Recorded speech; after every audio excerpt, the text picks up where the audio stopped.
There's a very specific kind of fantasy drama that doesn't just want you to watch a guy get stronger. It wants you to feel the moment his spine stops bending. That snapback.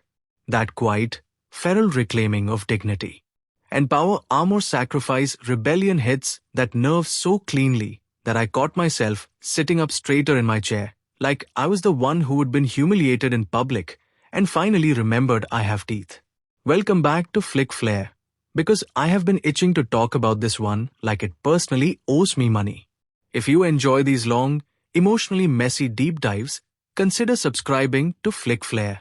And yes, I'm going full spoilers, because this show basically begs to be discussed like gossip at 2 a.m. when everyone's pretending they're not invested, and then someone says the one name that makes the whole table lean in. The headline hook is simple enough to fit on a poster. Ethan Sterling wakes up in a new world and triggers an armor sacrifice system, where sacrificing 5 Tier 1 armors turns him into the kind of person who can crush Tier 2 fighters barehanded. That's already deliciously unhinged in the way only game logic stories can be. But what made me stick around wasn't the leveling. It was the social violence. The way the show understands that betrayal doesn't just happen with knives and poison. It happens with smiles, with ceremony, with an audience. It happens when you realize the room has decided who you are, and they're all acting like it's a fact of nature. And if you're thinking, okay, so it's another power fantasy. Sure, it is. But it's also one of the cleaner examples of a power fantasy that actually knows what it's fantasizing about. It's not just strength. It's reversal.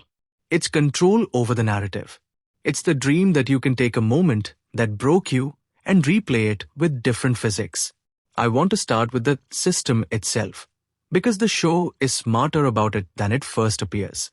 The armor sacrifice mechanic could have been lazy. You could have had it as a vending machine. Insert junk armor, receive dopamine. But the way the drama frames sacrifice is weirdly intimate. Armor is protection, identity, status, lineage, depending on how the world's built around it. Giving it up to gain something else isn't just trading equipment. It's deciding you're done being protected by the old rules. It's Ethan saying, if the world only respects what you can display, fine. I'll destroy the display case. Now, the Viridian Academy betrayal is where the show really plants its flag. I'm going to be careful here, because I'm not going to invent specifics the show doesn't explicitly hand us. But the shape of it is unmistakable. It's an institutional betrayal, not a random ambush. The Academy isn't just a location, it's a promise. It's the place where merit is supposed to mean something, where training is supposed to be fair, where talent is supposed to be cultivated. And the betrayal tells you that's a fairy tale. The camera language changes in these scenes, too. The blocking starts to feel like a courtroom.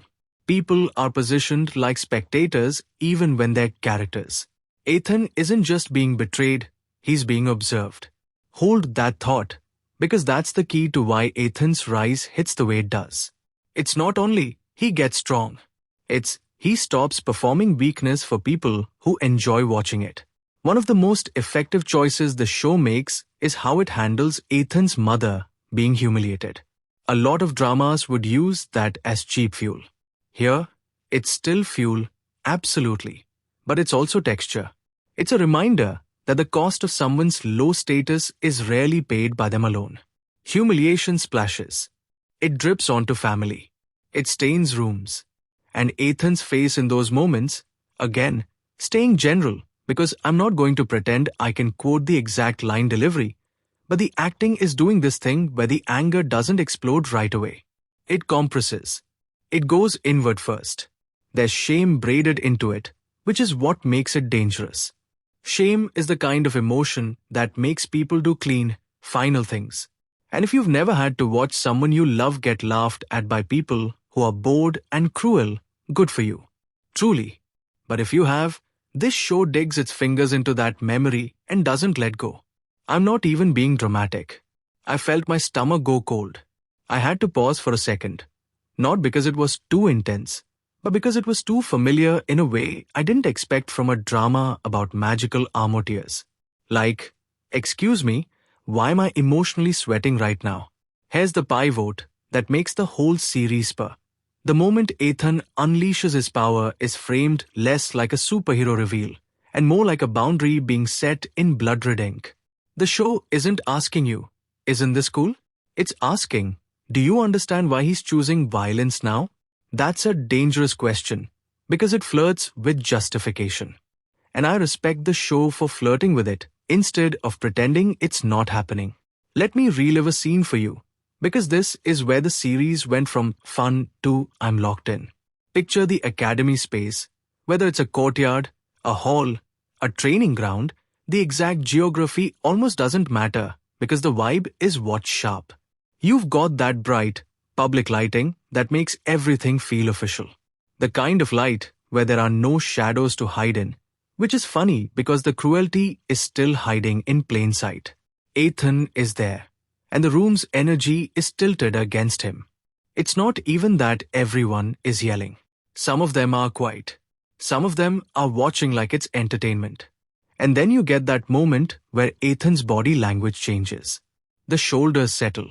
The breathing slows. It's the calm that comes right before a storm makes landfall.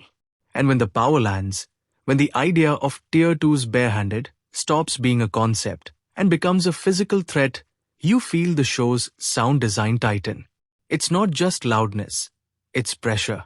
There's this sense of air being squeezed out of the space. The impact isn't only on whoever's in front of him. It's on the audience around him, the ones who thought they were safe because they weren't involved. That's the fantasy right there. You don't get to be a spectator to my humiliation and then remain untouched when I become dangerous. Now, Logan Sterling. The show makes it clear he's a key target in Ethan's first big eruption, and that alone sets up a complicated emotional geometry. Because Sterling isn't just a name. It's lineage. It's a shared stamp. Even if you know nothing else, you can taste the implication. This isn't merely a bully getting punished. This is a family wound being ripped open in public. And I loved that the show didn't make it neat. The vibe isn't hero defeats villain. The vibe is a person decides the old relationship is dead, and everyone has to stand there and watch the funeral. But I'm going to give you a contrarian take that might annoy some people.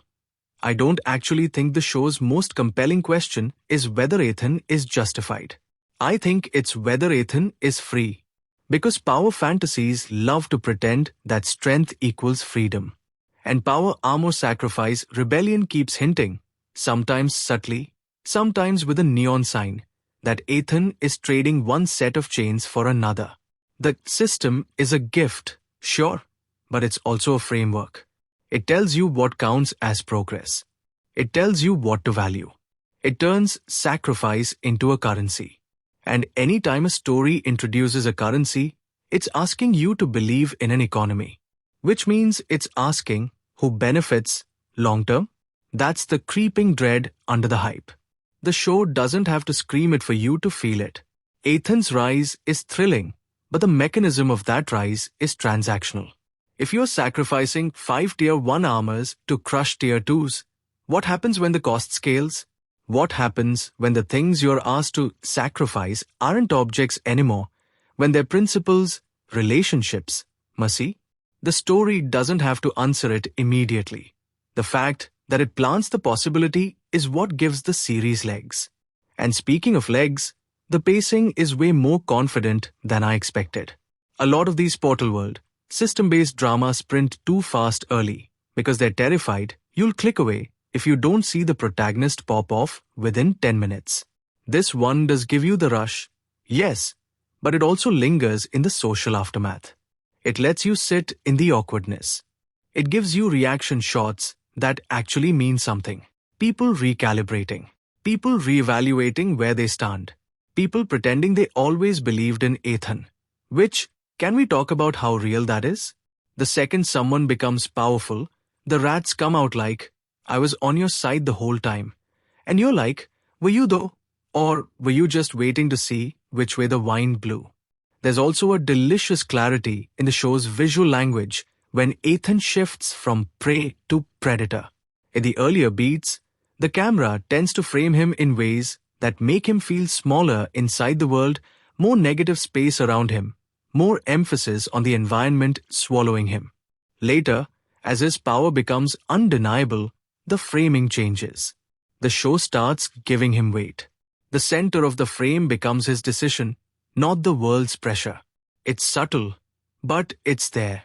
Even the way scenes cut around him changes, less frantic, more deliberate, like the editing itself has started respecting him. And the music, too. When the show wants to make you feel Ethan's isolation, it doesn't always go sad. Sometimes it goes quiet. It pulls the score back and lets you hear fabric shift, footsteps, breath. That's a choice I always notice because it's risky. Quiet can read as boring if your actors can't hold it. But here, the stillness has tension. Ethan's actor, again, not naming things the input doesn't provide, has a physicality that sells the idea that the character is constantly calculating. Even when he's not speaking, he's deciding. That's the kind of performance that makes a power fantasy feel grounded, because you believe the power is attached to a mind, not just a glow effect.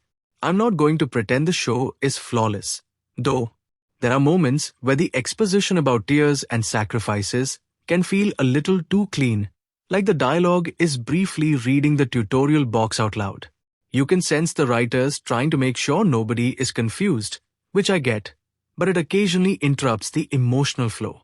The good news is the show usually earns its infodumps by tying them to stakes. It's rarely, here's how the world works for its own sake. It's, here's how the world works, and here's why it's about to hurt someone. Also, the power scaling is a razor blade. It can cut either way. When Ethan is crushing Tier 2s barehanded after sacrificing 5 Tier 1 armors, it's hype. It's primal. It's the show delivering on its promise. But the bigger the leap, the harder it is to keep tension alive without turning every new opponent into a conveniently higher number. If the writers aren't careful, you end up with that treadmill feeling where every season is just Tier 3, Tier 4, Tier 5, and the human story gets crushed under the leveling system. And that's why I keep coming back to the mother humiliation angle, because that's the anchor that can keep the series from floating away into pure mechanics. If the show remembers that Ethan's rage isn't just about being underestimated, it's about watching someone he loves be used as a prop, then every power-up can remain emotionally legible. It's not, I need bigger numbers. It's, I need the world to stop being allowed to do this to us. But then again, that's where the moral danger creeps in. Because wanting the world to stop hurting you is one thing. Wanting to hurt the world back is another. And the show doesn't shy away from how intoxicating that second impulse can be. There's a particular flavor to Ethan's revenge that the show nails. It's not random. It's targeted. It's theatrical in the way all revenge is theatrical. Because revenge is never just about pain, it's about being seen. And when Logan Sterling gets crushed, whether metaphorically in status, physically in a fight, or both, the show leans into the idea of dominance as spectacle. There's a sense that Ethan is reclaiming the audience that once watched him suffer. The crowd that was comfortable before is suddenly nervous. They're not laughing now. They're doing that thing where people's faces smooth over, trying to look neutral, trying to look like they weren't part of it. And you can almost hear Ethan thinking, oh, so you do know how to behave. One of my favorite little touches is how the series uses pauses after big moments. Some dramas can't stand silence after a punchline or a punch. They rush to the next beat like they're afraid you'll notice the scaffolding. This show will sometimes just sit there for a second, letting the consequence hang. Letting you see the way power rearranges social space. The way people step back without being told. The way someone's voice gets softer not out of respect, but out of fear. And here's where I admit something slightly embarrassing. I love this genre. I do. I'm a sucker for a well-executed, they thought I was nothing narrative. But I'm also picky about it, because the worst version of this story is just cruelty as entertainment with a scoreboard. Power, Armor, Sacrifice, Rebellion is one of the better versions, because it seems aware of the cruelty. It shows you the humiliation with enough sting that you don't forget it, But it doesn't linger with voyeuristic glee. It uses it to build a psychological case. It wants you to understand what kind of person gets created in an environment like Viridian Academy. And the academy itself, as a concept, is so loaded. Academies in fiction are always about sorting, ranking, assigning futures. They're factories for hierarchy. So when betrayal happens there, it feels like the system doing what it was built to do, not an anomaly. That's why Ethan's rebellion matters. He's not just fighting individuals, he's challenging the legitimacy of the sorting machine. And that's a bigger story than I got stronger. There's also a subtle class read you can pull from the armor economy. Tier 1 armors being the kind you can sacrifice in sets of 5 implies they're common enough to collect, but still valuable enough to matter. That's such an interesting middle space. The show is telling you Ethan is climbing using resources that are meaningful but not sacred. He's not sacrificing mythical artifacts at the start. He's sacrificing the kind of gear people might hoard for safety. That feels thematically right, because early rebellion is often funded by whatever scraps you can afford to burn. You don't start by burning the palace. You start by burning the thing you were told you'd need to survive.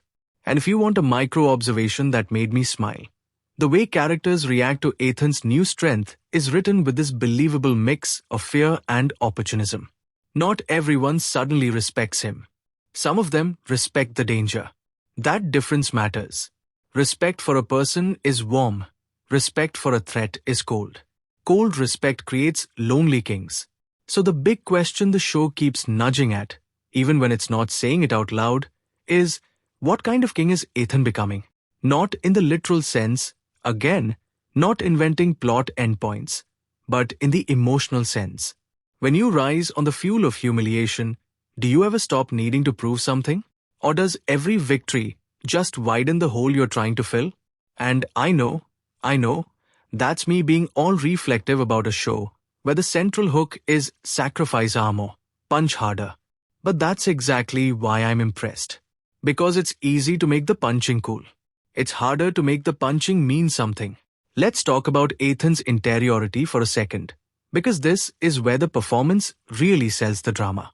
In so many series like this, the protagonist becomes a vibe. Stoic, smug, unstoppable. Ethan has that edge. But he also has moments where you can see the old self flicker. The self that got betrayed. The self that still remembers what it felt like to be small in a room full of people pretending not to enjoy your suffering. When the show lets that flicker through, it avoids turning Ethan into a cardboard power avatar. It keeps him human, which is the one thing that can make all this violence land as tragedy instead of just spectacle. And yes, I'm saying tragedy on purpose, because the show is built like one even when it's serving victory. A tragic hero isn't someone who loses all the time. A tragic hero is someone whose strength and flaw are braided together. The very thing that allows them to rise is the thing that can ruin their ability to be loved. Ethan's rage is righteous, and it's also corrosive. The system rewards sacrifice. The world rewards dominance. Where, exactly, is the reward for softness? For restraint? For choosing not to crush someone even when you can? That's not a rhetorical question, by the way. That's the kind of question that decides whether this show becomes a classic of the genre or just a very fun ride. Now, let's zoom back to the Logan Sterling moment, because this is the show's first true statement. Ethan crushing Logan isn't just revenge. It's a declaration of new rules. And what I loved is that the show doesn't make it look clean emotionally. It doesn't play like a victory lap where Ethan is instantly at peace. The energy is more complicated. There's satisfaction, sure, but there's also that post-adrenaline emptiness. Like, okay, you did it, and the world still exists. Your mother was still humiliated. You're still you. What now? That what now is the engine. That's what keeps the series from being one-ended. Because a lot of revenge stories end emotionally the moment the revenge lands. This one uses revenge as a beginning. Ethan's epic rise starts there, And the word epic can be cheesy, but the show earns it by treating his rise like a reshaping of identity, not a montage. Also, can we talk about the name Power, Armor, Sacrifice, Rebellion as a title? It's so blunt it circles back around to kind of iconic. It's like the show looked at subtlety, shrugged, and said, "No, actually, we're going to tell you the three ingredients and then dare you not to taste it." There's something almost charming about that confidence. It's not pretending to be a quiet character study. It's a drama about power, sacrifice, and rebellion. And then it delivers. Power, sacrifice, and rebellion. Imagine that. But the rebellion part is where I want the writers to keep their nerve. Because rebellion can mean two things. It can mean Ethan rebelling against the people who betrayed him. Or it can mean Ethan rebelling against the world's structure, its academies, its tiers, its social cruelty. The first is personal. The second is political. The best version of this show is the one that dares to do both, and then forces Ethan to realize those two rebellions don't always align.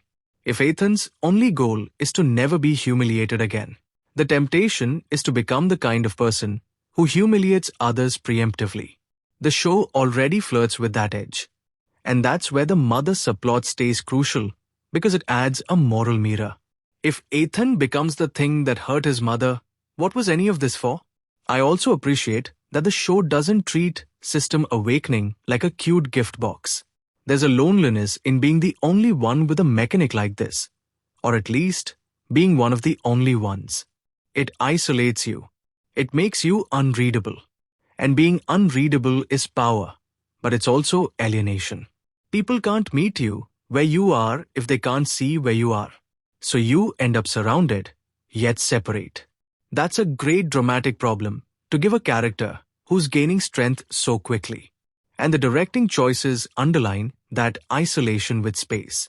Even in scenes with crowds, Ethan often feels slightly offset, like the world is orbiting him but not touching him. It's a small thing, but it's the kind of small thing that makes a show feel intentionally made rather than algorithmically assembled. I keep thinking about the audience inside the show, the spectators at the academy, the people watching humiliation like sport. Because there's also an audience outside the show, us. And Power, Armor, Sacrifice, Rebellion is doing this fun, uneasy dance where it gives us the catharsis we want, but it also quietly asks what we're enjoying. When Ethan finally crushes someone, it feels good. It's supposed to. But the show also frames that moment with enough consequence that you're not allowed to pretend it's consequence-free. That's the sweet spot. That's where genre becomes art, when it feeds you and then makes you chew. And if you're still with me, I want to dig into what sacrifice means emotionally here, because that's where the series gets sneakily poignant. Sacrificing armor is an external act, but it's also symbolic. Armor is what you put on to survive other people, to protect yourself from judgment, from danger, from being seen too clearly. So when Ethan sacrifices armor to gain strength, there's this implication that he's burning the need to hide. He's converting defense into offense. That's a psychological shift as much as a magical one. The danger, of course, is that once you stop valuing defense, you can stop valuing safety, yours and other people's. You can start to believe the only real protection is dominance. And that belief is addictive. It's also a prison disguised as a throne. I'm not saying the show is lecturing you. It's not. It's still fun. It still knows how to stage a power moment so your brain lights up. But it's fun with a pulse. And I'll take that over empty spectacle any day. There's also something to be said about how the show treats the concept of Tier 1 as disposable. That word tier is so dehumanizing by design. It's a ranking system. It turns people, equipment, and worth into categories. Ethan using that system to break the people who worship it is a delicious irony. He's basically saying, you love tears? Fine. Let me show you what your tears feel like when someone stops respecting them. Still, I can already hear the potential criticism from some viewers. Isn't Ethan just using the same oppressive logic, just better? And that's a fair read. But I don't think that makes the show worse. I think it makes it more honest. Revolutions often begin by mastering the oppressor's language.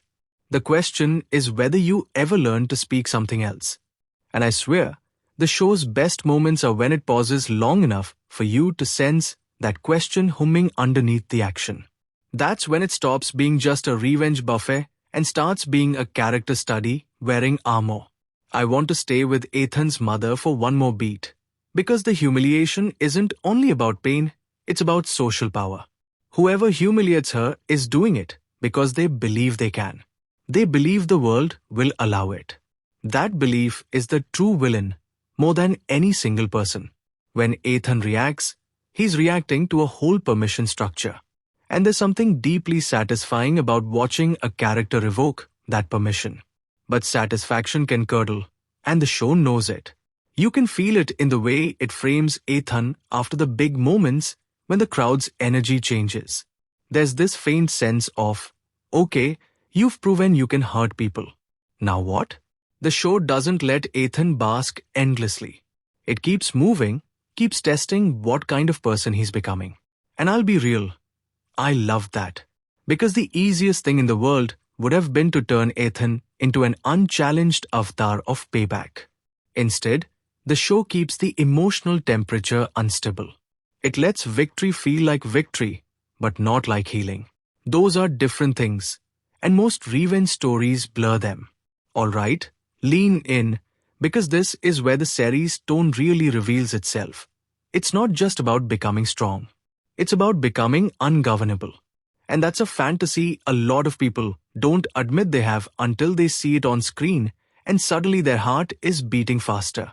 The idea that you could walk into the room that used to own you, and now the room has to negotiate with you. The idea that the laughter stops because you arrived. The show captures that shift not just with fights, but with the way conversations change. People talk around Ethan instead of at him. They choose words more carefully. They test him. And Ethan, who used to be the one getting tested, now becomes the test. Not because he's petty, though he might be, sometimes, but because power naturally turns you into an obstacle everyone has to measure themselves against.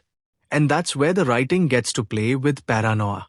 Because when you've been betrayed once, you start to see betrayal as a weather pattern. You start checking the sky even on sunny days. The show understands that. Ethan's rise isn't just external. Internally, he's recalibrating trust. He's learning who he is when he's not forced to beg. Which brings me to a small, lightly funny aside. If I had a system that told me sacrifice 5 of something and become able to crush higher-tier opponents, I would absolutely start looking around my apartment like, so what counts as armor, exactly? Do my emotional defenses count? Can I sacrifice my fear of public speaking? Because that would be a great trade. The show makes the mechanic feel so tangible that you start mentally applying it to your own life. And that's when you know a concept has legs. But again, the show's not just a gimmick. The betrayal at Viridian Academy sets a psychological baseline. Ethan learned that institutions won't save you. Status won't save you. Being good won't save you. So the system awakening becomes a kind of counterfeit salvation. It's a promise that if you pay enough, you can protect yourself. And Ethan buys into that promise because the alternative is unbearable. Trusting people again. I'm going to stop here for now on the exact note that I think matters most moving forward. The show has already established that Ethan can win fights. The real suspense is whether he can win himself back from what the world had to turn him into in order for him to survive. Because if the writers lean into that internal war, this isn't just a bingeable revenge rocket. It's a story about what happens when someone finally becomes strong enough to stop asking for permission and then realizes permission was the only language they were ever taught. What kept catching me off guard is how often Ethan's power moments are staged like social moments first and combat moments second. Like, you can practically feel the temperature of a room change before you ever see a fist move. The show is so aware that in a place like Viridian Academy, violence doesn't begin at impact. It begins at the smirk, at the sideways glance, at the little ritual of making someone feel small. And once you start watching it through that lens, the whole series becomes a chess game where the pieces are reputations and the board is public perception. There's a short language I noticed. Again, speaking generally because I'm not going to pretend I have the storyboard in my back pocket, where the show loves to frame Ethan with other people partially in the foreground, slightly out of focus, like they're obstacles and witnesses at the same time. It's not the clean hero framing where he's isolated in perfect lighting like a statue. It's messier. He's often shot through bodies, through architecture, through the world that's trying to contain him. And when his power spikes, the camera stops peeking around things and starts meeting him head-on. It's such a subtle visual way of saying, okay, he's not the one getting pushed aside anymore. And I know some folks watch these dramas with a strict scoreboard mindset. How strong is he now? What tier is that? How many armors did he sacrifice? I get it. That's part of the fun. But I honestly think the more compelling scoreboard is emotional. How many humiliations has Ethan swallowed? And how many is he willing to serve back? Because every time the show lets him retaliate, it also asks what that retaliation costs him. Stick with me, because this is where the sacrifice word in the title starts feeling less like game mechanics and more like a warning label. The armor sacrifice system is basically an externalization of a choice. You can keep the armor and stay protected in the old way, or you can burn it and become something else. And that's kind of a brutal metaphor for trauma, isn't it? When you're hurt badly enough, you often end up sacrificing parts of yourself to survive. You sacrifice openness. You sacrifice softness. You sacrifice the version of you that believed people could be fair. Ethan's system just makes that trade literal and rewarding, which is honestly the most dangerous kind of reward. There's this recurring emotional beat. Again, not tied to a single invented scene, just the shape of the storytelling, where Ethan's face gives you two reactions at once. The first is satisfaction. The second is almost like grief.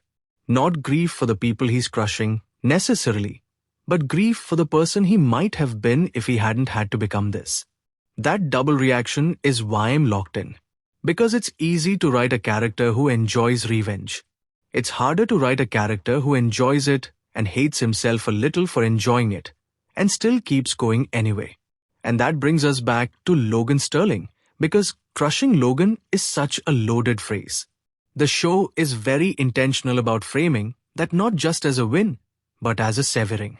The Sterling name ties them whether they like it or not. And when Ethan moves against Logan, it's not only, I'm stronger. It's, I am no longer bound by whatever story this family, this academy, this world told about me. That's not a punch. That's a rewrite. The series also understands that betrayal has this gross afterlife. Even after the betrayal event itself, it keeps echoing. It makes every new interaction suspect. It makes every kindness feel like bait. And if you've ever been burned in an institution, school, work, even a friend group that had its own little hierarchy, you know how hard it is to walk back into a similar environment without your body remembering the old danger. Ethan's body remembers. You can tell in the way he stands, in the way his eyes track the room. The performance is doing the work of making us believe the betrayal rewired him. Now, let me give the show credit for something that could have been a mess: the tier system. Usually, tiered power scales are just ladders. But here, because the system is tied to sacrifice, tiers become less about destiny and more about exchange. Ethan's not waiting for a prophecy to crown him. He's literally choosing to burn resources to force his way through a ceiling. That's a different flavor of empowerment. It's almost industrial. Like, fine, I'll manufacture my own rice. That's such a modern fantasy, honestly. It's hustle culture with gauntlets. And yet, the show is smart enough to make that feel grimy, not aspirational. Because hustle culture, when you scratch it, is often just desperation dressed up in motivational quotes. Ethan's sacrifices aren't cute. They're acts of refusal. He's refusing the idea that the world gets to decide his limits. Here's a question that kept nagging me as I watched. What happens when Ethan runs out of things he's willing to sacrifice? Not physically, like, oh no, no more tier 1 armors. Though that's a practical tension too. I mean emotionally. What happens when the system demands a sacrifice he hesitates to make? That's where character is forged. That's where the show could really separate itself from the pack. Because right now, the early rise is delicious. It's the fantasy of immediate consequences. You hurt me, I hurt you back harder, and the universe claps. But long-term stories live or die on friction. Ethan needs something he can't punch. Or rather, he needs something punching won't solve without breaking him. And I don't mean the show should suddenly turn into a philosophy lecture. God, no. I'm not asking for Ethan to sit under a tree and deliver monologues about ethics while enemies politely wait their turn. I'm just saying the best power fantasies eventually force the protagonist to confront the cost of being the kind of person who can crush someone barehanded. Because once you can do that, restraint becomes the only real measure of strength. And restraint is harder than violence.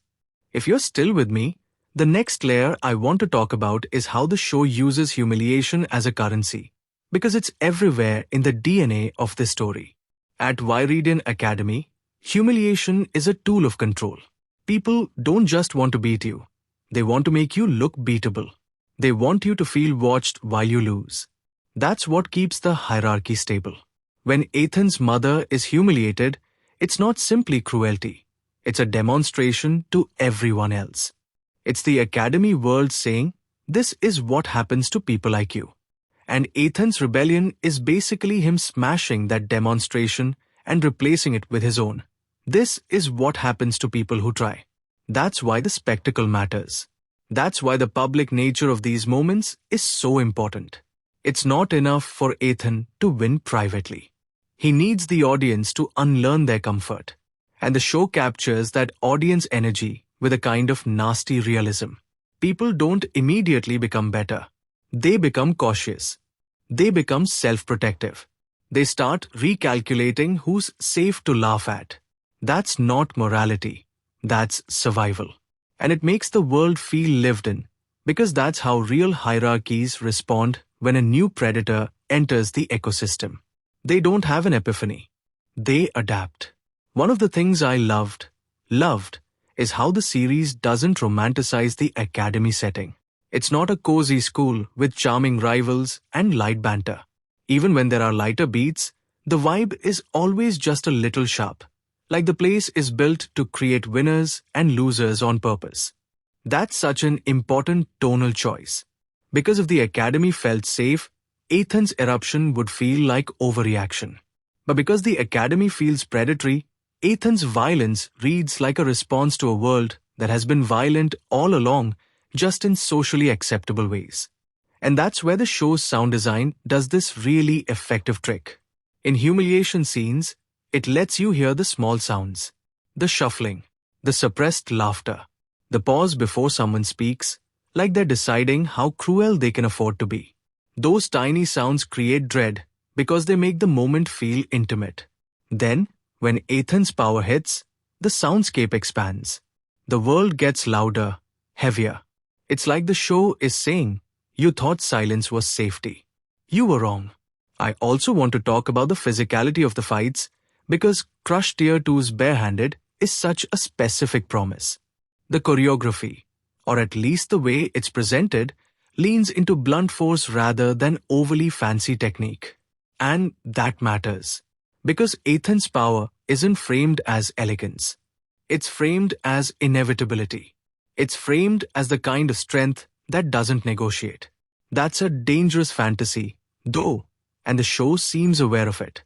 The more Ethan's strength becomes inevitable, the more the story needs to make us care about what he chooses to do with it.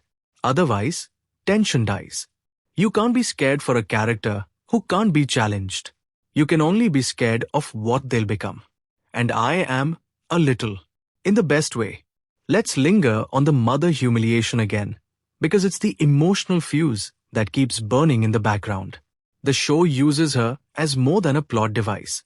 Even when she's not on screen, she's in Ethan's posture. She's in his urgency.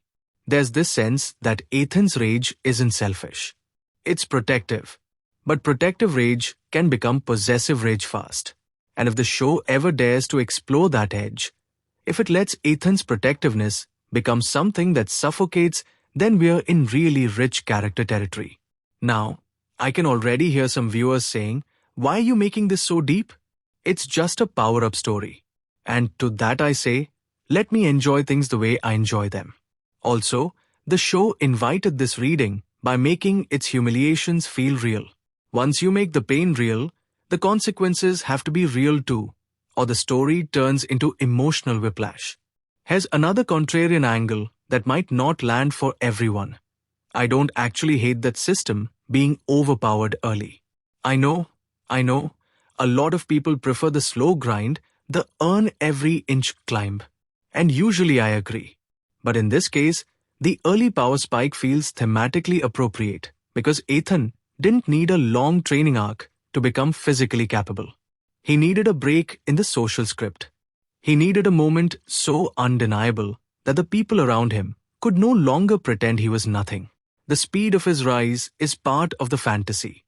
Not just that he becomes strong, but that the world is forced to update its beliefs immediately.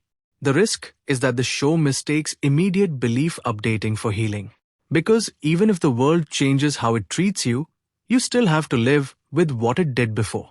And Ethan, to me, doesn't look healed. He looks sharpened. And that sharpness is portrayed so well in the quieter scenes. In how he listens. In how he waits. It's not passive waiting. It's predatory patience. The show knows how to make silence feel like a decision. And that's hard to do without slipping into melodrama. There are moment type, again, keeping it general, that the show returns to. Ethan being surrounded by people who suddenly want to align with him now that he's powerful. And those scenes are like watching sharks smell blood. The compliments are too quick. The apologies are too polished. The alliances feel like business deals, not friendships. And Ethan's reaction isn't naive gratitude. It's this measured, watchful acceptance that screams, "I know what you are. I'm just deciding if you're useful." That's a chilling evolution. And the show doesn't wink at it like it's purely cool. It lets it sit. It lets you feel the loneliness of it. Because being useful to Ethan isn't the same as being loved by Ethan. And when you build your world on usefulness, you end up surrounded by people who leave the second the utility shifts. That's not me predicting a specific plot twist, by the way. That's just the emotional math of the kind of story this is. The show is laying tracks. If you're wondering why I'm so hung up on the crowd, it's because the crowd is the real antagonist in the first stretch of this story. Not the literal group of extras, but the concept of collective permission. The idea that cruelty is okay because everyone's okay with it. Ethan's rebellion is a rebellion against that. And the show stages it beautifully by making the crowd's reactions as important as the fight itself. I'm going to give you another sensory mini reliving, not of a specific invented event, but of the kind of moment the show does best. Ethan is standing in a space where people once spoke over him. The lighting is bright enough that every eye is visible. The air feels thin. Someone says something that would have made old Ethan flinch. And you can feel the flinch trying to happen, like a reflex, like a muscle memory. Then Ethan doesn't do it. He doesn't shrink. He doesn't look away. He lets the silence expand until the other person starts to feel exposed by their own words. And that's when you realize he didn't even need to strike. He already won by refusing to play the old role. Those are my favorite Ethan moments, honestly. The moments where power isn't just physical. It's psychological. It's presence. Now, the show's title promises rebellion. And rebellion needs an ideology, even if it's a messy one. Ethan's ideology at the start seems to be, I will never be humiliated again. And I will never let my mother be humiliated again.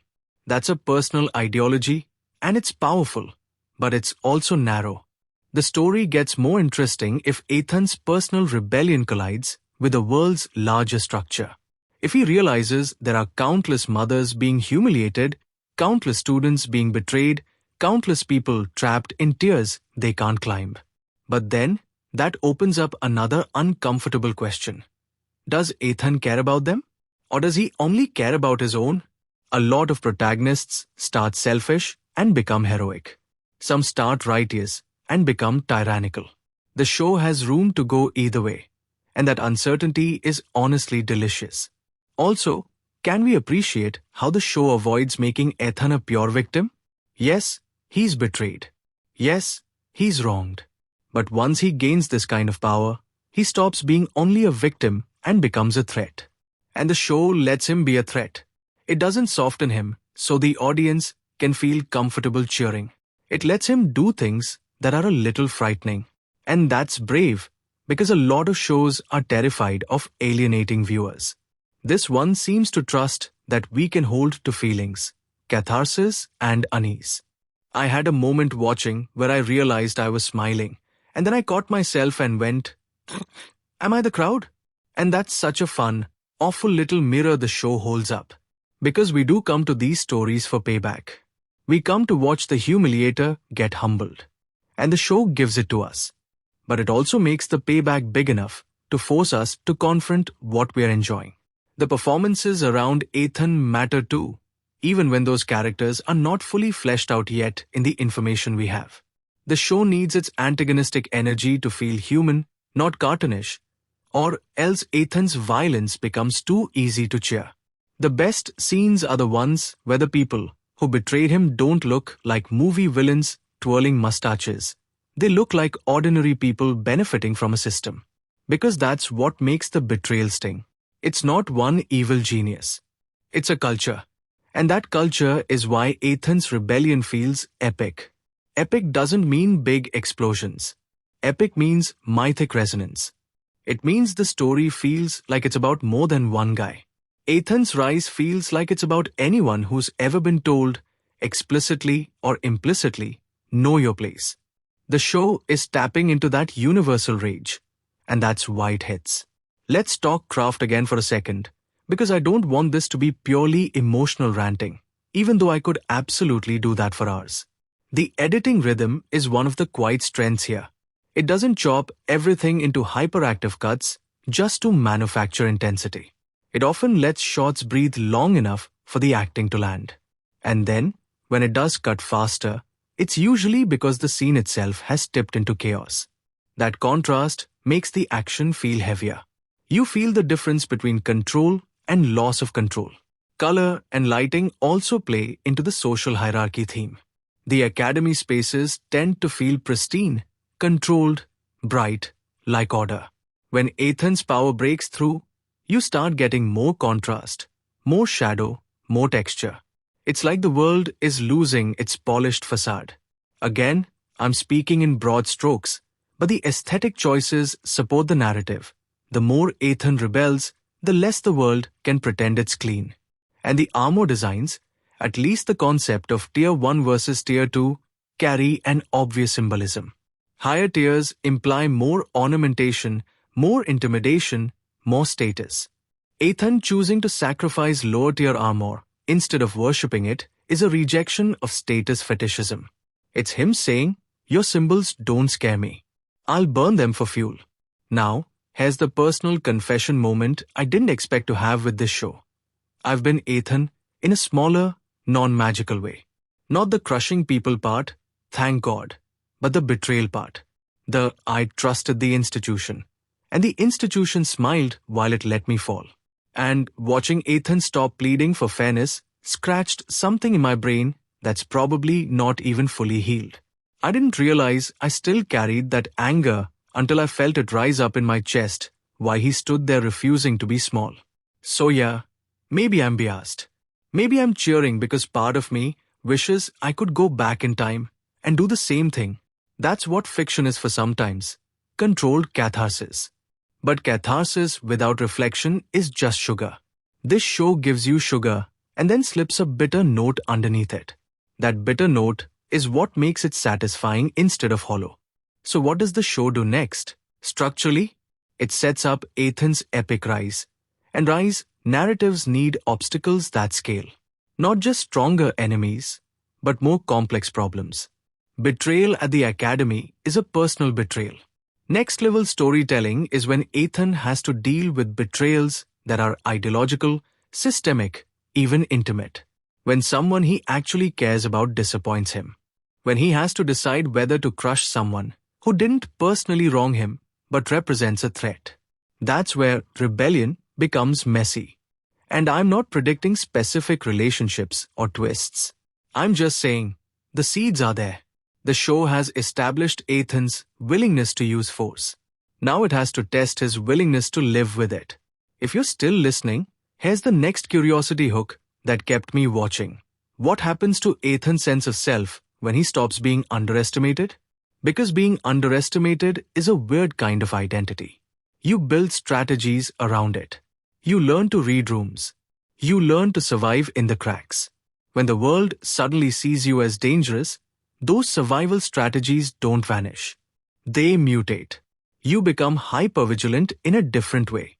And the show's portrayal of Ethan suggests he's not going to become relaxed just because he's strong.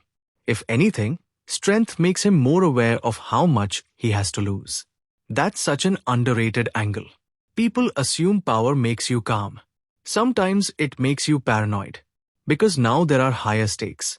Now people want what you have. Now the betrayal risks are bigger.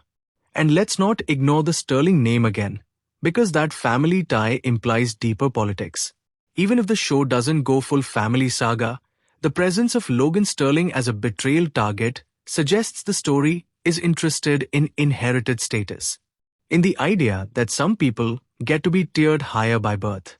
Ethan's rebellion, then, becomes not just personal, but genealogical. A break from legacy. A refusal to accept the place assigned by blood. If the show plays that right, it can deliver some really juicy drama where victory isn't just beating someone in a fight, but breaking a narrative that's been passed down like scripture.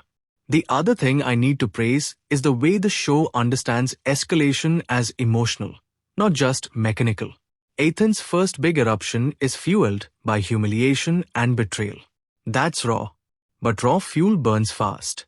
After that, what keeps him going? Is it the need for justice? The need for dominance? The need to protect?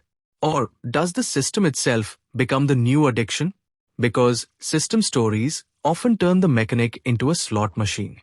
You pull the lever, you get stronger, you pull again. If Ethan starts chasing sacrifices the way someone chases a high, that's a compelling dark turn. And I can't believe I'm saying this about a show with this title. But there's a version of this story that becomes a cautionary tale about obsession. About how the pursuit of strength can hollow you out. I don't know if the writers will go there, but the ingredients are present.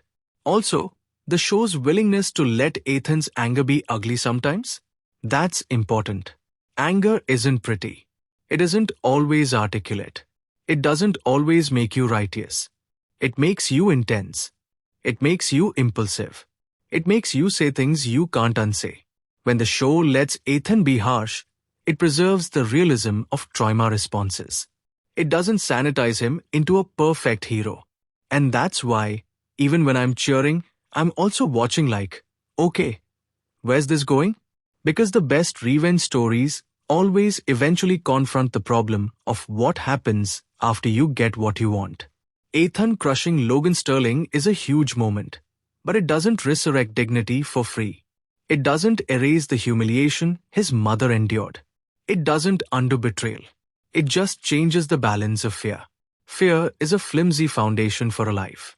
It's effective, sure, but it's lonely.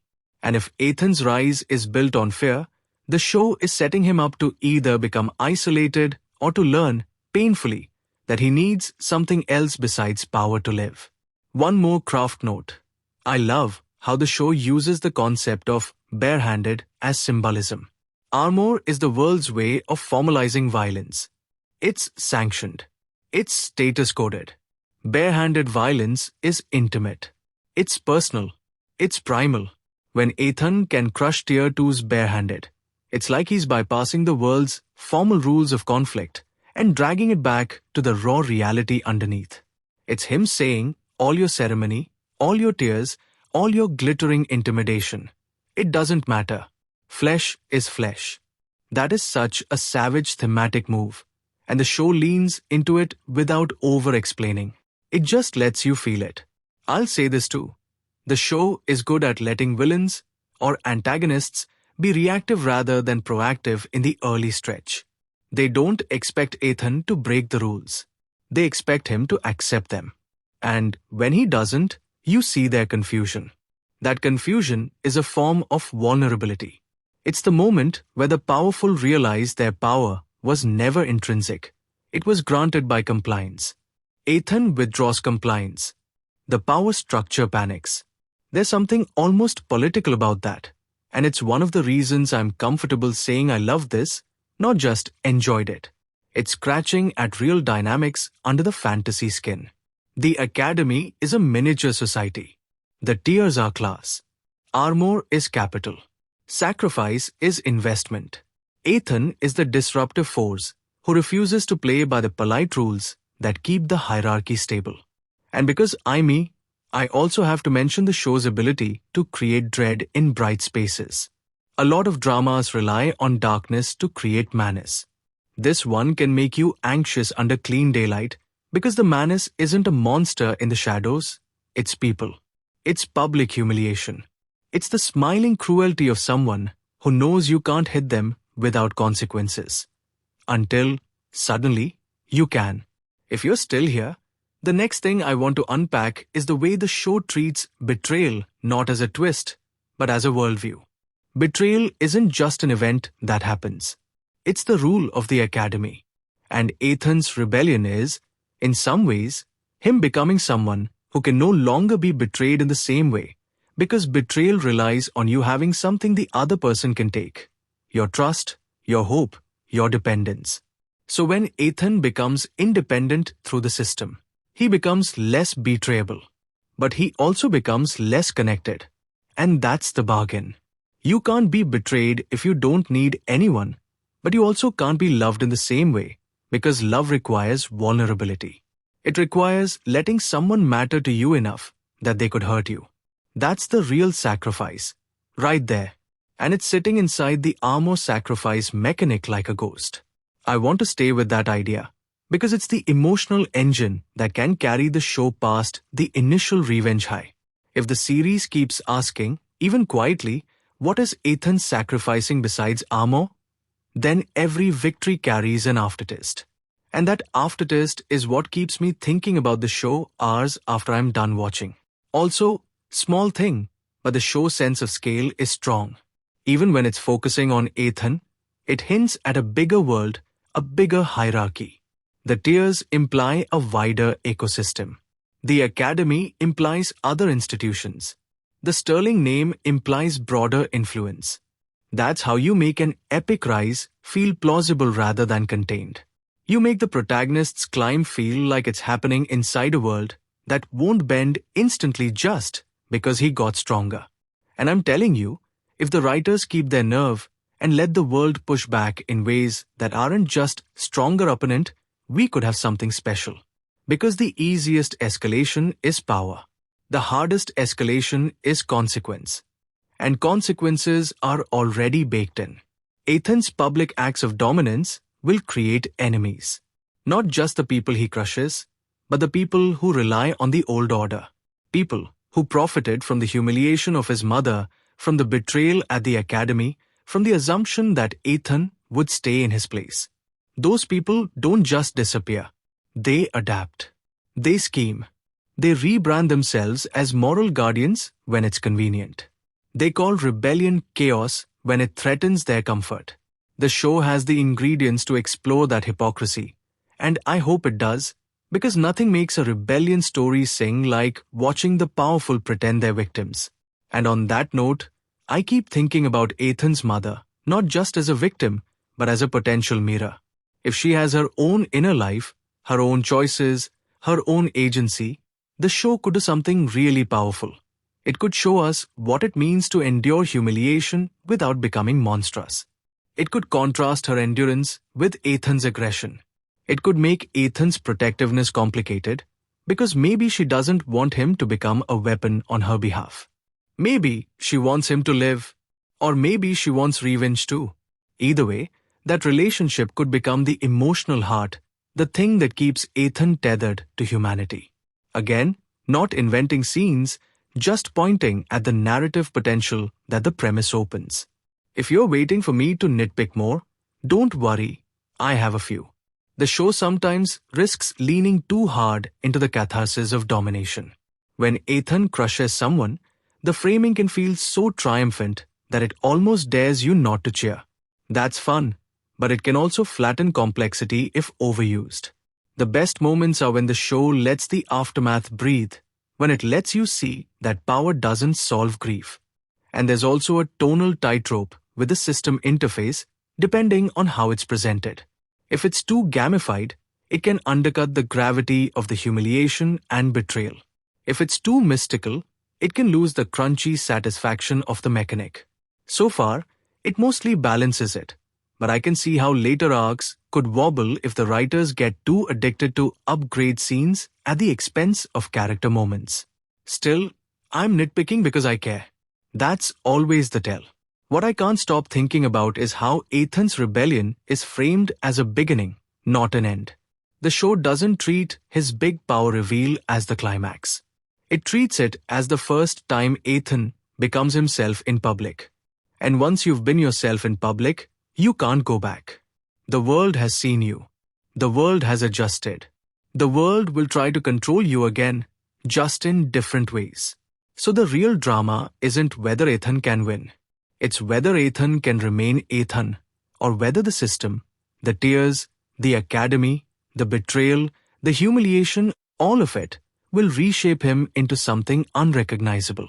And the next beat that matters, the one I'm dying to talk through in more detail, is what epic rise actually looks like emotionally when it's not just wins stacked on wins, but a slow, grinding transformation of identity, trust, and purpose.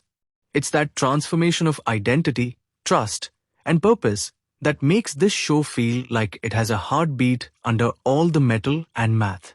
Because once Ethan stops being the kid everyone can shove around, the question becomes painfully simple. What does he build with the space he's finally taken back? And I don't mean build like a fortress or an army or a bigger tier number. I mean the internal architecture. The part of him that has to decide whether power is just a weapon, or whether it's an opportunity to become someone he actually recognizes when he's alone at night. The show keeps teasing that idea in little glances and pauses. And I know some people roll their eyes when reviewers talk about glances, but listen, in a drama like this, a glance is the whole moral argument. When Ethan looks at someone who used to sneer at him and now can't meet his eyes, you can watch him decide what kind of punishment fits, not what kind of punishment he can deliver. That's the difference. Capability is solved. Choice is the story. And before we go any further, I want to highlight something that would have been easy to mess up. Ethan's rise doesn't feel like the universe suddenly loves him. It feels like the universe is scared of him. That's a much darker flavor of wish fulfillment, and it's why the rebellion in the title doesn't read like a cheerful banner. It reads like a storm warning. If you've ever had that petty little fantasy where someone who dismissed you finally has to acknowledge you, this show doesn't just hand you the fantasy. It makes you sit with what it would cost to live in that moment permanently. Because once people fear you, they stop being honest around you. They stop being safe around you. They stop being real. That's where I think the drama is at its best. In the consequences that aren't explosions. In the way the world's social texture changes when Ethan becomes undeniable. So let's talk about Viridian Academy again, because that setting is doing a tone of heavy lifting thematically. Academies are supposed to be controlled environments. They're supposed to be places where talent can be refined, where hierarchies are earned. And betrayal, there isn't just betrayal by a person, it's betrayal by the idea of fairness itself. The show makes that betrayal sting by treating the academy like a stage. Everyone has a role, And Ethan's role was predetermined. When he breaks character, the whole institution looks flimsy. That flimsiness is why Ethan's early power spike works for me. It's not just he's strong now, it's he's broken the script so violently that the people who wrote it don't know what to do. That's rebellion, not a polite complaint. A rupture. And here's a fun question the show practically dares you to ask. If the system rewards Ethan for sacrificing armor, is the system on his side? Or is it just using him? Because I'm sorry, I've watched enough fantasy to know that a mysterious power that makes you stronger when you sacrifice things is not usually a free gift with a receipt and a smiley face drawn on the bag. I'm not claiming the show reveals some secret puppet master, because the storyline we have doesn't give us that. I'm saying the vibe is there. The mechanic is too perfectly tailored to a wounded person's instincts. Burn your protection, become the threat. That's not only a gameplay loop, that's a philosophy. And philosophies have agendas even when they pretend they don't. If the show ever leans into the system as a seductive ideology rather than a neutral tool, we're in for some really juicy character pain. The kind I pretend I don't like and then binge anyway like a hypocrite. Now, I want to circle back to Ethan's mother, because her humiliation is the emotional crime scene this entire story keeps returning to. A lot of revenge stories use a loved one's suffering as a simple trigger, then toss the loved one into the background like a used match. Power, armor, sacrifice, rebellion doesn't feel like it's doing that. Even when she's not physically present, she's narratively present. She's the reason Ethan's rage has weight instead of being just ego. But here's the uncomfortable layer. If Ethan's rise is fueled by protecting her honor, does he ever start treating her like a symbol instead of a person? That's where stories like this can get interesting and scary. When someone loves you so violently they forget to ask what you actually want. And honestly, I hope the show doesn't make this easy. I hope it lets that relationship be complicated. Because the mother humiliation isn't only about Ethan's pain. It's also about her autonomy, her dignity, her experience of being publicly used to hurt someone else. If the show gives her interiority, she becomes more than a motivation. She becomes a mirror that reflects what Ethan is turning into. There's also bigger social commentary baked into that humiliation, whether the show wants to be commentary or not. Humiliating someone's mother is a power move because it tells the target, you cannot protect what you love. It's dominance by proxy. It's the kind of cruelty that thrives in hierarchical environments because it's not just about winning, it's about proving you can reach into someone's life and rearrange it like furniture. When Ethan responds by becoming strong enough to crush Tier 2's barehanded, it's not only revenge. It's him saying, you don't get access to my life anymore. That's why it lands like a boundary, not a tantrum. But boundaries can turn into walls. And walls can turn into prisons. And the show keeps hinting at that tension with how it isolates Ethan even as he rises. And that isolation, to me, is the secret sauce. Because if Ethan was surrounded by loyal friends cheering him on, this would be a simpler story. Comforting, even. Instead, the show leans into the loneliness of becoming dangerous. It's not, I have power and now I'm happy. It's, I have power and now I'm alone with the fact that I can do irreversible things. If you're waiting for me to talk about the actual epic rise, why more specifically, here's what I mean by that without inventing events. The show communicates scale through reaction. Every time Ethan's power is displayed, the world around him reorganizes. It's not just one opponent getting defeated, it's the social hierarchy taking a step back. It's whispers. It's people changing how they address him. It's the sudden politeness that smells like fear. And the show's editing understands that reaction is story. It doesn't just show the hit, it shows the ripple. It cuts to faces that aren't central characters and lets you see the recalculation happen in real time. Those faces are the world's nervous system. That's how you make a rise feel epic without needing to show a map with glowing arrows. Now, acting. I know it's easy to praise the lead because he gets the big moments. But I want to give credit to how the show seems to handle micro-expressions during humiliation and betrayal. The best drama isn't in the shouted lines. It's in the way someone's smile doesn't reach their eyes. It's in the way a person looks away a second too late when someone is being degraded. It's in the bystander who wants to be kind but chooses safety. Those bystanders matter, by the way. They're the people who make a cruel system possible. Not the loud bullies, the quiet ones who let it happen. The show frames them in a way that makes them feel complicit without turning them into comic villains. And that's important because it keeps the world believable. Real cruelty is usually bureaucratic. It's usually social. It's usually a group project. And that's why Ethan's rebellion doesn't feel like he's just punching a bad guy. He's punching the idea that the group gets to decide who deserves dignity.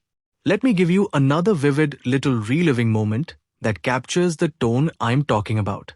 Imagine the aftermath of a big Ethan display, the kind that makes everyone suddenly reconsider their life choices.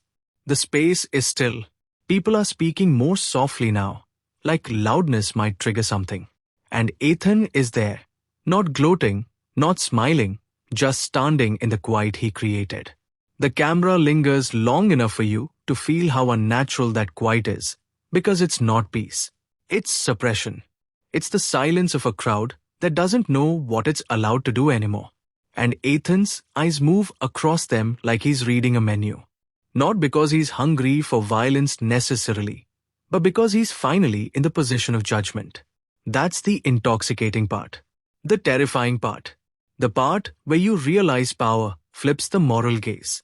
Ethan used to be judged. Now he judges. And anyone who's ever been judged harshly knows how tempting it is to become the judge you hated. That's the psychological cliff the show keeps walking along, and I love it for that. Now, I want to talk about Logan Sterling for a second as a symbol, because we have limited specifics, but the implication is rich. Logan is the target Ethan crushes as part of the turning point.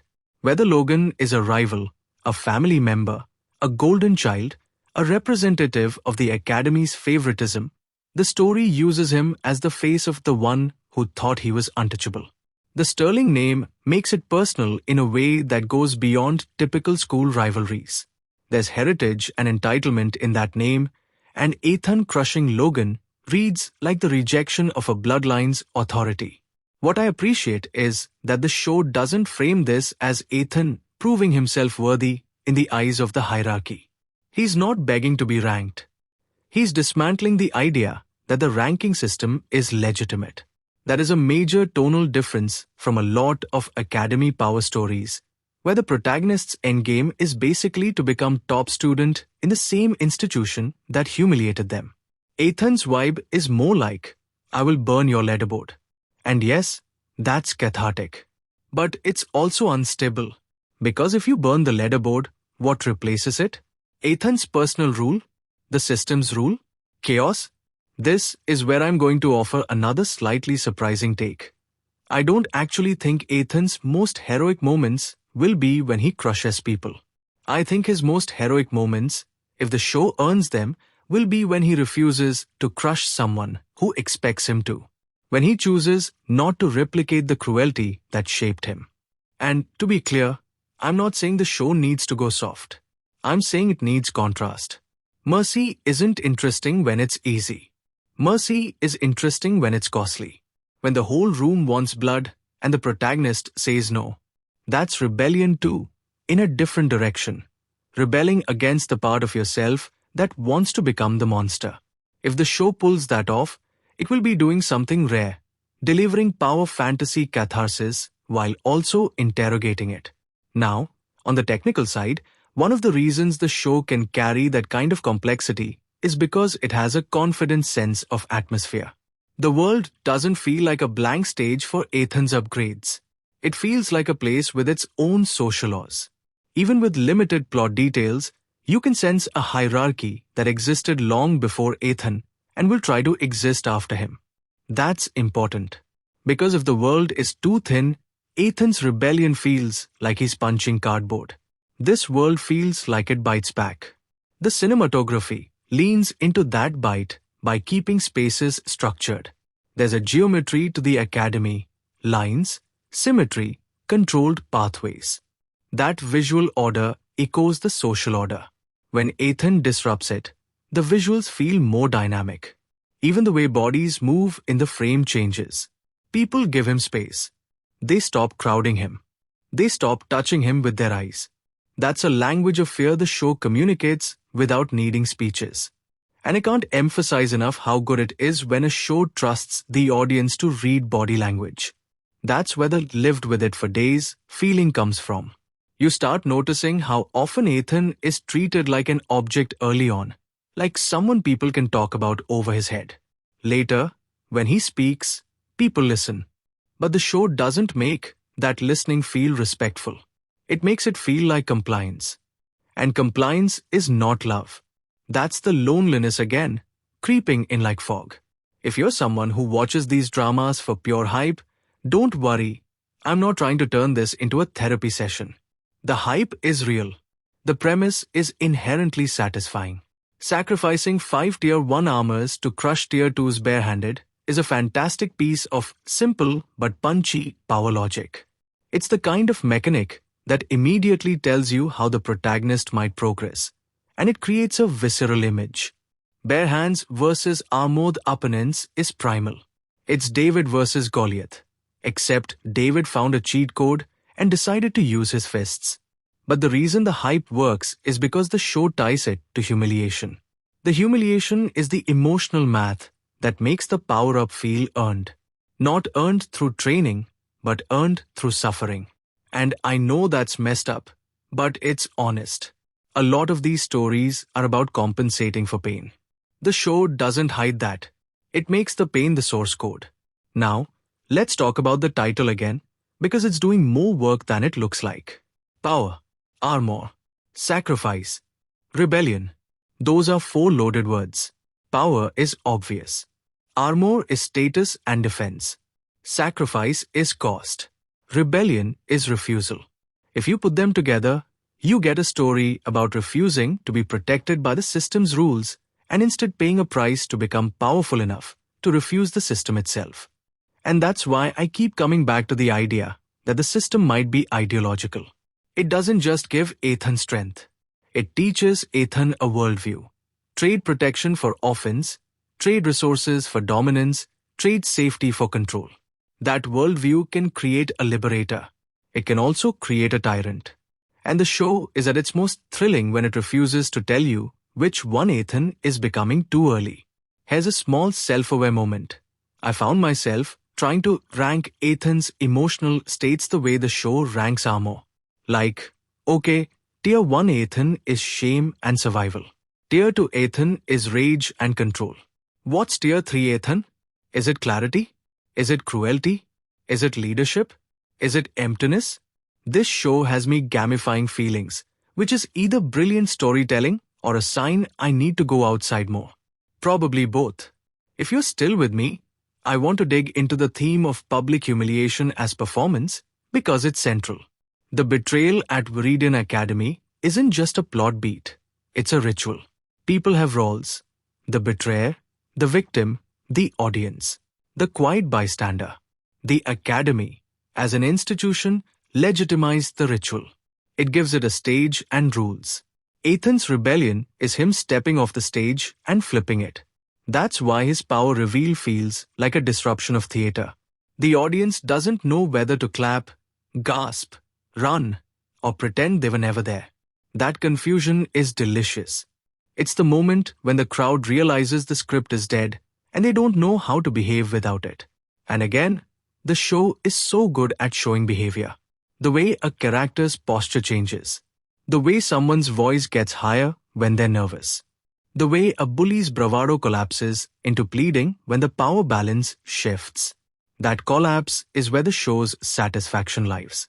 But satisfaction is not the same as meaning.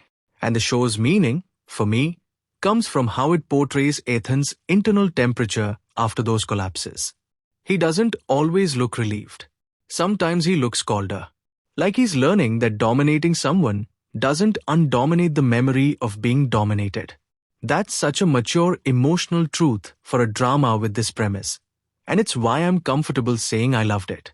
Now, I do want to address a possible critique from some viewers that the show risks glorifying violence as the only answer to humiliation. That's a valid concern. And I think the show's defense, whether intentional or not, is that it doesn't portray the world as offering peaceful exits.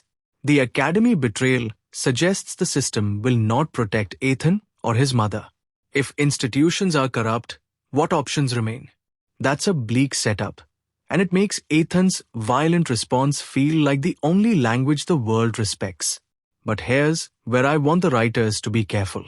Just because violence is understandable doesn't mean it should be portrayed as healing. The show, so far, seems to understand that. It treats violence as a door Ethan walks through, not a bandage that closes the wound.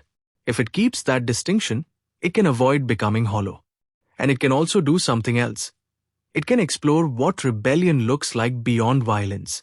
Rebellion can be building something new. Rebellion can be refusing to participate in the old games.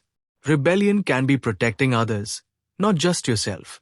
If Ethan's epic rise turns into him becoming a protector of people the system would otherwise grind up, that would be a satisfying evolution that doesn't betray the show's darker edge. But if his epic rise turns into him becoming the new system, that would also be compelling, just in a tragic way.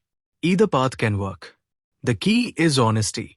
Now, about pacing in the broader sense. The show's early hook is extremely strong. Betrayal, humiliation, awakening, crushing Logan Sterling, epic rise begins. That's a powerful chain of cause and effect. The danger for the rest of the series is repetition. New enemy, new tear, new sacrifice, new crushing.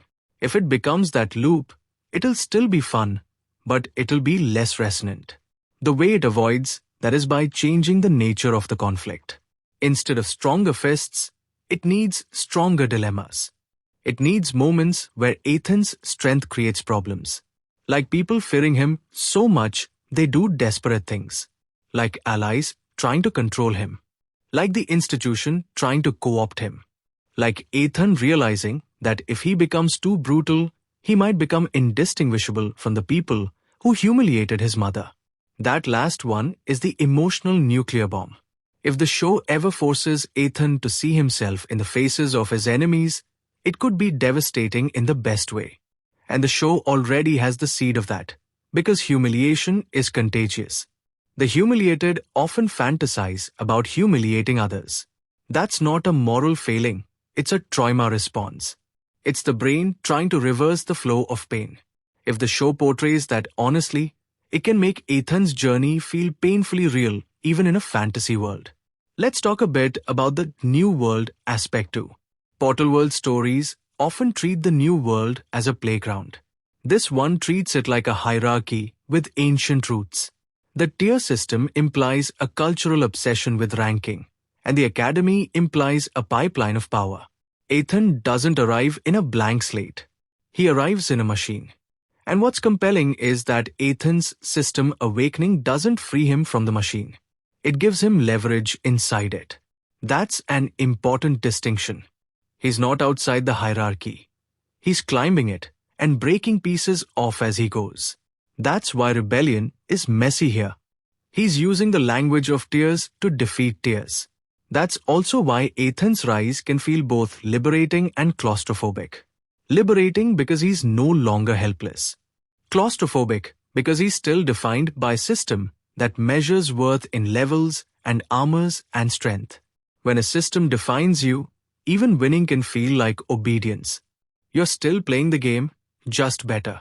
Here's a line of thought that kept me awake after watching. What if the system's greatest trick is making Ethan believe he's rebelling when he's actually becoming the perfect product of the world's values? A person who sacrifices, optimizes, dominates, climbs. That's exactly what a tier-obsessed society would celebrate. If the show ever confronts Ethan with that possibility, it could turn the whole story into a mirror maze. Again, not claiming it does, saying it could, and the premise supports it. Now, I want to highlight how the show uses physical power as emotional punctuation. When Ethan crushes, it's not just action, it's a sentence ending. It's him cutting off someone's ability to define him. That's why the hits feel cathartic. They're not random. They're directed at the narrative itself. And the show's direction supports that by treating combat like conversation. Before the fight, there's usually a social imbalance. Someone talks down. Someone humiliates. Someone assumes. The fight becomes the rebuttal. That structure is what makes the action feel meaningful rather than decorative. Also, the show has this satisfying sense of brutality without being gratuitous. It knows that barehanded crushing should not look pretty.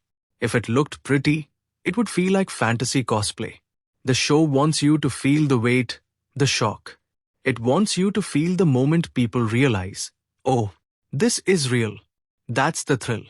And the thrill is complicated because it also means Ethan is crossing a line. Every time he uses that power publicly, he's not just defending himself. He's announcing what he's willing to do. That announcement has consequences. It creates fear. It creates reputation. It creates a story around him. And stories around powerful people become cages. People stop seeing the person and start seeing the myth. The myth of Ethan Sterling, the one who crushes Tier 2s barehanded, the one who was betrayed at Viridian Academy, the one whose mother was humiliated, the one who destroyed Logan Sterling. That myth will walk into rooms before Ethan does.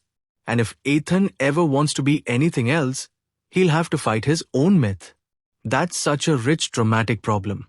And it's why the premise has staying power. Now, because I'm in a slightly softer mood today, I want to talk about what I found genuinely moving in this show. It wasn't the biggest hits. It was the moments when Ethan seemed almost surprised by his own agency. Those moments where you can tell he spent so long being acted upon that acting feels strange. Like his body is still learning it can choose.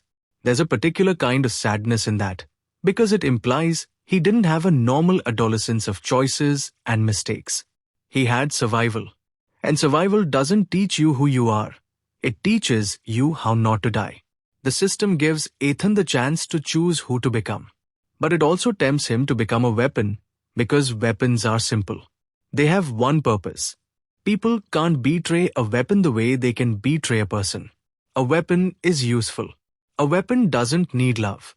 But Ethan is still a person. That's the tension. That's the drama. That's what keeps me invested beyond the initial rush. If you're still here, let's pivot to the show's humor and self-awareness because it's subtle, but it matters. A story like this can become unbearably grim if it takes itself too seriously. Power, Armor, Sacrifice, Rebellion has a blunt title and a blunt premise, and it seems comfortable with that bluntness. It doesn't constantly try to convince you it's prestige. It just tries to be good. And that freedom lets it have moments of levity without undercutting the stakes. Not goofy, not slapstick, but little beats where the absurdity of tiers and systems is allowed to exist alongside genuine pain. That's actually how real life feels sometimes. You can be devastated and still notice something ridiculous in the room. You can be angry and still laugh once, sharply, because the world is absurd. That tonal balance makes the show feel human. Now, I'm going to be honest about one thing that didn't fully work for me, even though I loved the series overall. Sometimes the system language can flatten emotion if it's presented too clinically. When a character is experiencing intense humiliation or betrayal, and then the narrative cuts to a clean mechanical explanation, it can feel like switching from a messy diary to a spreadsheet. That can be a deliberate stylistic contrast, but it has to be handled carefully. The show mostly avoids the worst version of this by keeping the system tied to Ethan's emotional state. The sacrifices feel like choices made in anger, desperation, determination. But if future arcs lean too hard into pure optimization, it could drain some of the rawness that makes the early stretch so strong. The reason I'm bringing this up is because the early episodes, or early run, whatever you want to call it, has a very specific emotional grit. Betrayal at an academy is intimate. Humiliation of a parent is intimate. Those are not abstract stakes. They are social and personal. The show needs to keep finding stakes that are intimate even as the scale expands. Otherwise, it becomes a parade of bigger fights with less feeling. If it does expand, the best way is to keep Ethan's relationship central. Not romance necessarily, not forced friendship squads, but relationships that challenge him. People who see him as more than a weapon. People who call him out. People who need him in ways that strength can't solve. And that brings me to what I think is the most interesting unresolved question. What does Ethan want besides revenge and protection? What does he desire as a human being? Does he want belonging, respect, peace, a future? If he has no desire beyond dominance, then his epic rise becomes a tragedy by default, because dominance is endless. There's always someone higher, always someone threatening, always someone doubting. But if Ethan begins to want something softer, something constructive, then his power becomes a tool rather than a destination. That's where the rebellion can become transformative rather than purely destructive. Now, I want to talk about why this show hit in 2026 specifically, because timing matters.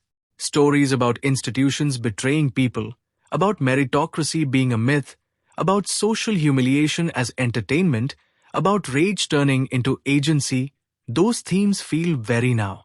We live in a world where public shaming is a sport, where institutions often fail quietly, where people are told to just work harder while the system tilts against them.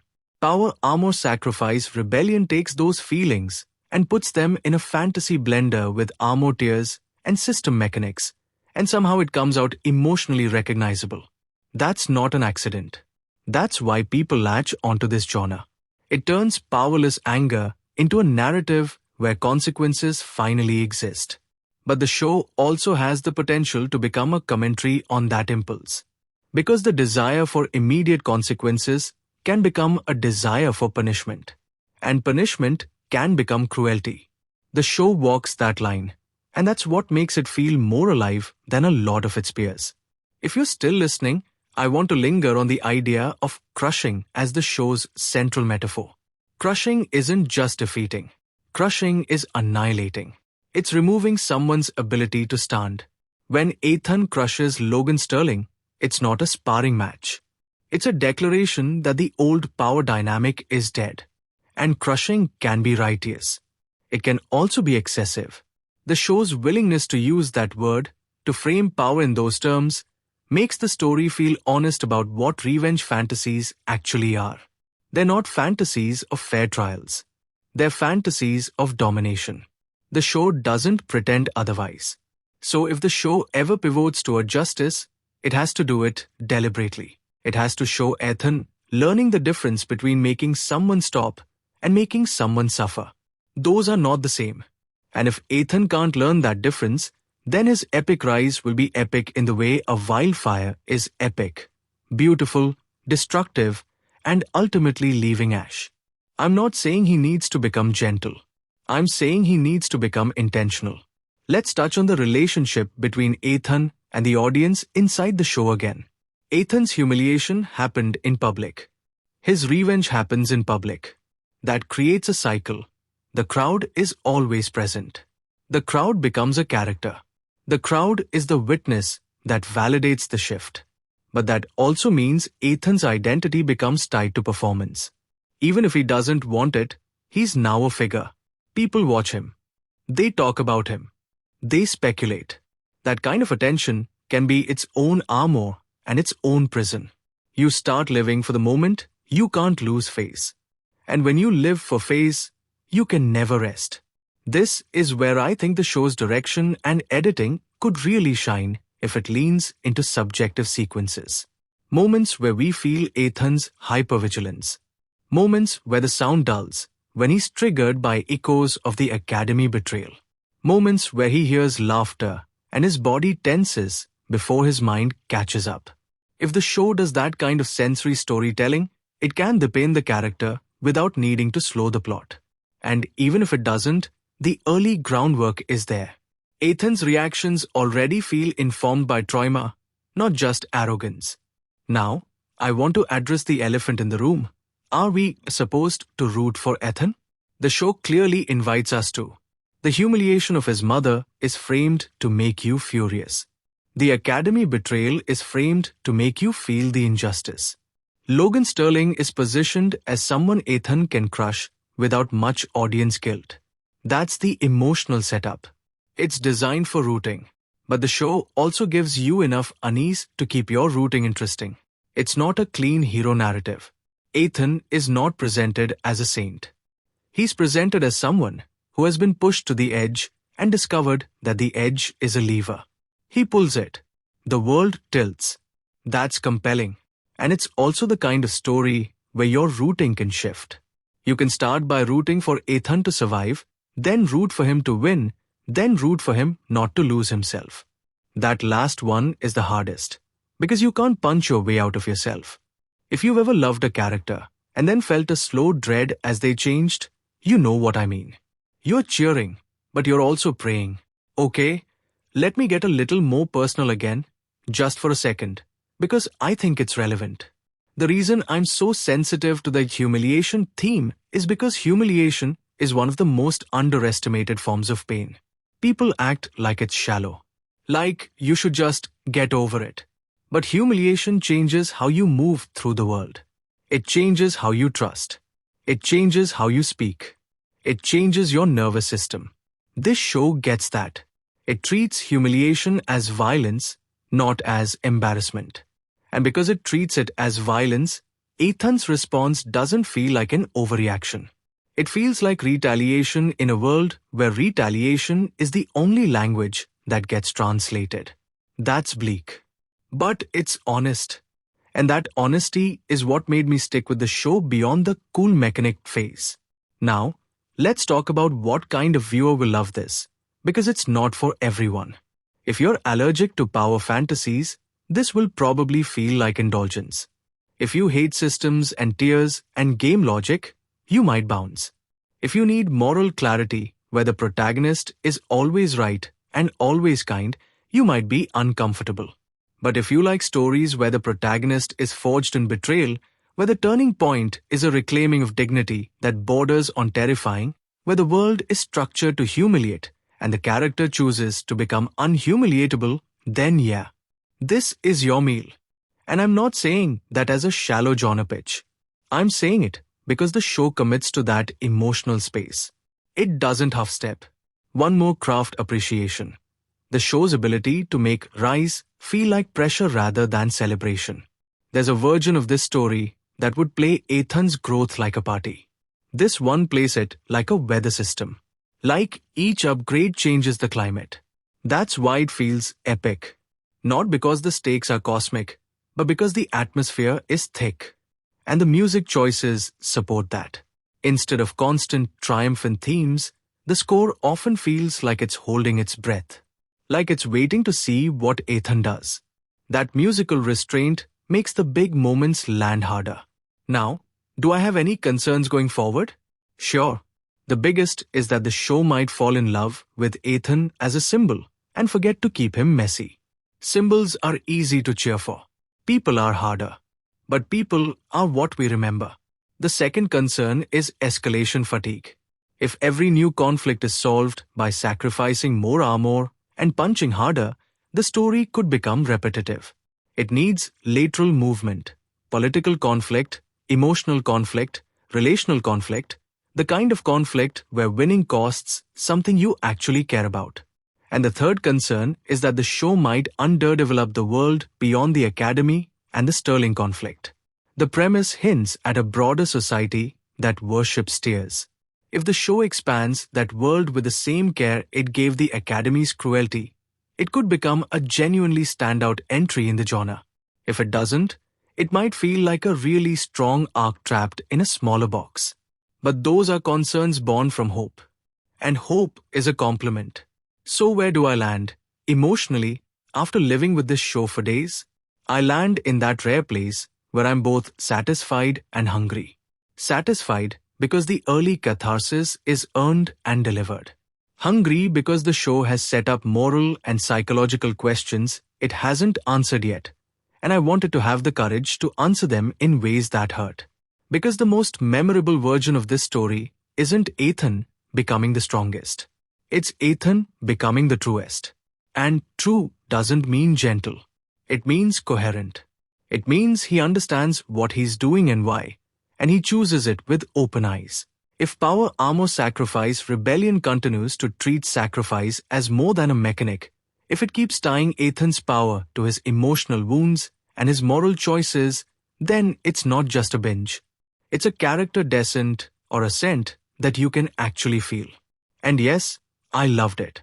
I loved the brutality of the premise, the clarity of the betrayal, the sting of the mother humiliation, the way Ethan's power doesn't erase his pain but weaponizes it.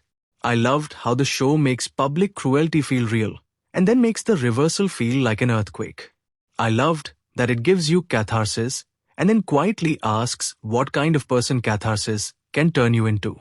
At the same time, I'm not blind to the fact that this kind of story can feed a certain appetite for domination that isn't always healthy. The show's job isn't to parent us, but it is responsible for the emotional logic it creates.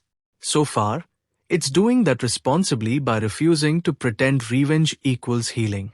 If you're a newcomer to this genre and you're wondering whether to jump in, I'd say it's a strong entry point precisely because it's emotionally legible.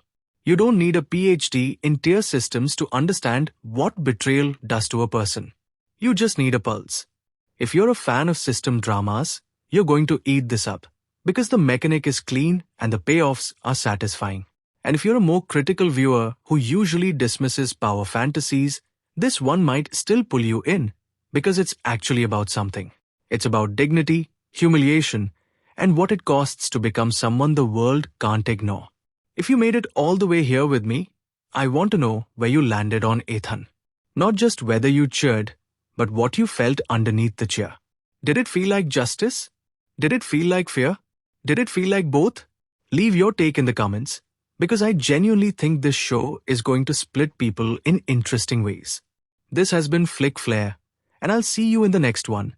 Still thinking about the moment a room stops laughing because one person finally decides they're done being small.